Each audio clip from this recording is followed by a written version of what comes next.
نحمدہ ونصلی علی رسولہ الکریم اعوذ باللہ من الشیطان الرجیم بسم اللہ الرحمن الرحیم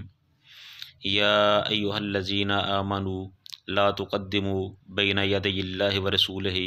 واتقوا اللہ ان اللہ سمیع علیم۔ یا ایہا الذین آمنوا، اے ایمان والو، لا تقدموا بین یدی اللہ ورسولہ، نہ آگے بڑھو اللہ اور اس کے رسول سے، واتقوا اللہ،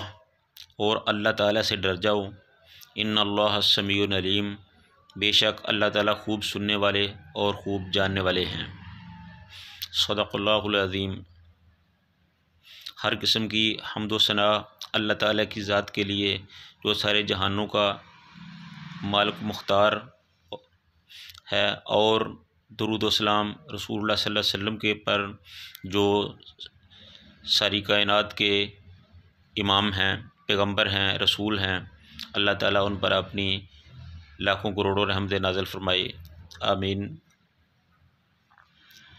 اس آیت کے نازل ہونے کا پس منظر کچھ اس طرح ہے کہ مدینہ منورہ میں جب اسلام بڑی تیزی سے پھیلنے لگا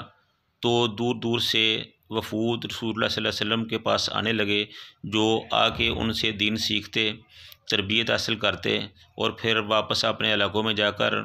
دین اسلام کی تبلیغ کرتے۔ تو اسی سلسلے میں ایک دن بنی تمیم کا وفد رسول اللہ صلی اللہ علیہ وسلم کی خدمت میں حاضر ہوا، تو ابھی وہ باتیں ہی کر رہے تھے کہ وہاں پر موجود حضرت ابوبکر صدیق رضی اللہ تعالیٰ عنہ نے ایک آدمی کو اس وفد میں سے وفد کا امیر نامزد کر دیا۔ تو وہاں حضرت عمر رضی اللہ تعالیٰ عنہ بھی موجود تھے، تو انہوں نے اپنی طرف سے کسی دوسرے آدمی کو نامزد کر دیا۔ تو اس طرح ان دونوں مقدس اور معزز ہستیوں کا آپس میں تکرار ہو گیا۔ حضرت عمر کی رائے تھی کہ فلاں آدمی کو امیر مقرر کیا جائے، اور حضرت ابوبکر کی رائے تھی کہ فلاں آدمی کو مقرر کیا جائے۔ تو جب ان کا آپس میں یہ اس بات پہ تکرار یا اختلاف ہوا تو بات تھوڑی سی بڑھ گئی، تو رسول اللہ صلی اللہ علیہ وسلم نے جب ادھر توجہ فرمائی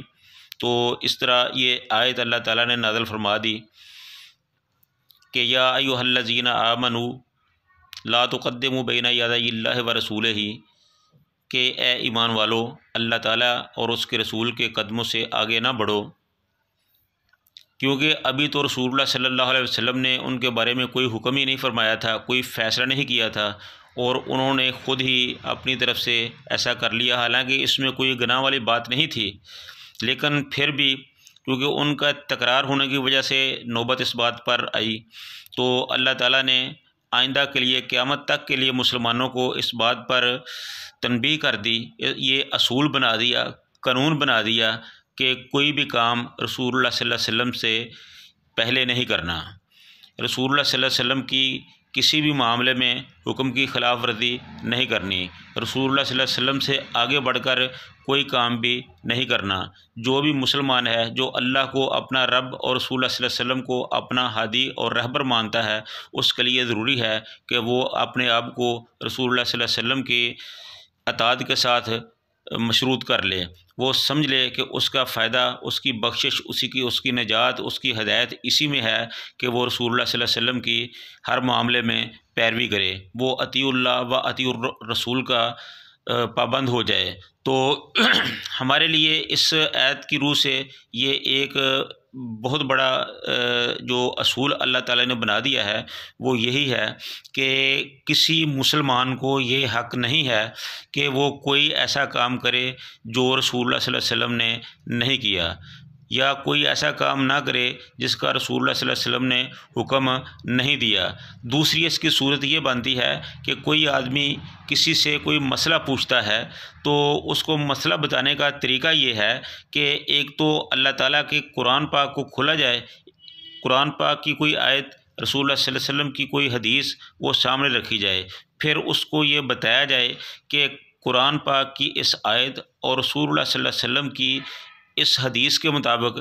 آپ کا جو مسئلہ ہے وہ قرآن و سنت کی روشنی میں اس کا یہ حل ہے۔ یہ ایک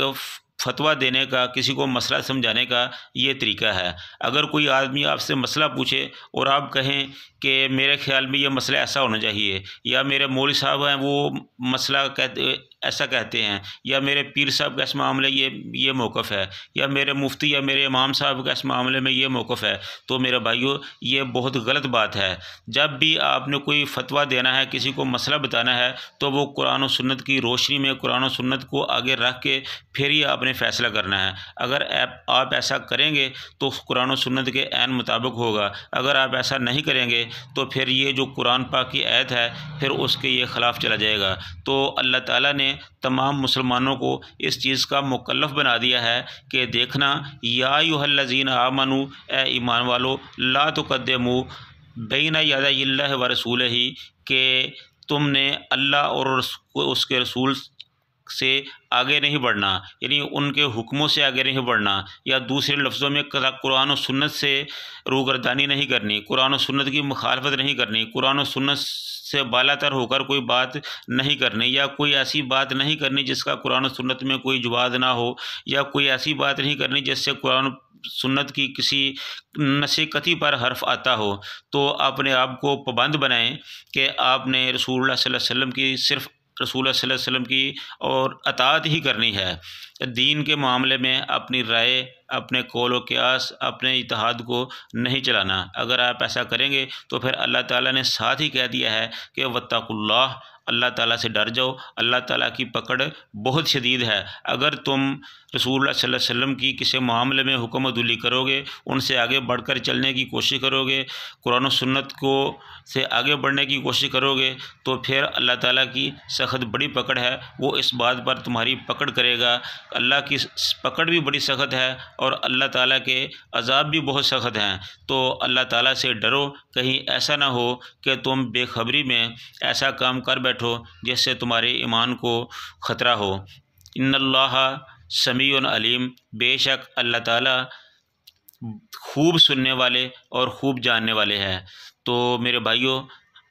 ایز اے مسلمان، بحیثیت مسلمان، ہمیں چاہیے کہ ہماری ہر حرکت، ہمارا ہر معاملہ رسول خدا صلی اللہ علیہ وآلہ وسلم کی سنت کے عین مطابق ہونا چاہیے۔ ہماری زندگیاں قرآن و سنت کے عین مطابق ہونی چاہیے۔ ہمیں کوئی ایسا کام نہیں کرنا چاہیے جو رسول اللہ صلی اللہ علیہ وسلم اور اللہ کے فرمان قرآن کے مخالف ہو۔ اللہ تعالی ہم سب کو ان معاملات کو سمجھ کر اس پر عمل کرنے کی توفیق عطا فرمائے۔ وآخر دعوانا ان الحمد للہ رب العالمین۔